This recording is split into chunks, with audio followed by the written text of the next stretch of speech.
தொழிலாளர் மற்றும் அமைப்பு சாரா தொழிலாளர்கள் சேர்ந்து இன்றைக்கு மாநில அளவில் செயற்குழு கூட்டத்தை நடத்திக் கொண்டிருக்கின்றோம்.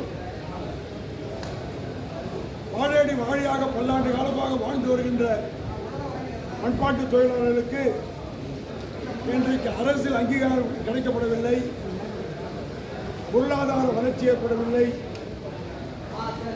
கல்வித்துறையிலே உயர்நிலை பெற முடியவில்லை. இதற்கெல்லாம் காரணம் எங்களுக்கு இருக்கின்ற தொழில் களிமண்ணை மூலப்பொருளாக கொண்டு பணியாற்றுகின்றவர்களுடைய நிலைப்பாடுகள் உடையும் பொருளாக கருதுகிறார்கள். இன்னைக்கு உலோகப் பொருட்கள் வரவினாலும், தற்போது பிளாஸ்டிக் பொருட்கள் பெருமளவிலே வரவினாலும் பண்பாட்டுக்கு உடையும் பொருளாக கருதுகிறார்கள்.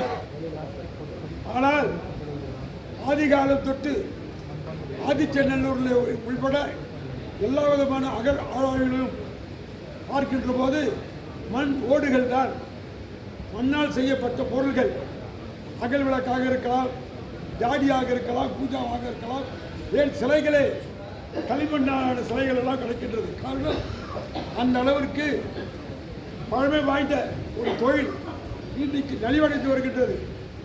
அதற்கு மத்திய மாநில அரசு ஏதுவாக எந்த விதமான உபகரணங்களும் தருகிறார்களே தவிர போதிய அளவுக்கு தருவதில்லை.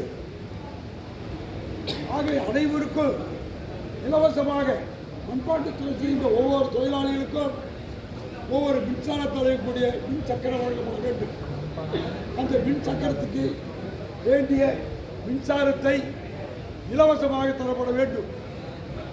அதே போன்று மழை காலங்களிலே மண்பாண்டு தொழில் செய்கின்ற போது ஒரு மழையாலும் வெள்ளத்தாலும் மண்பாண்டுகள் மட்டுமல்ல, மண் சக்கரங்கள் உள்ளிட்ட மூலப்பொருள்கள், வைக்கோல், விறகு, விரட்டி போன்ற மூலப்பொருள்கள்லாம் கலைந்து அந்த வெள்ளத்தில் அடித்து சென்று வருகிறார்கள்.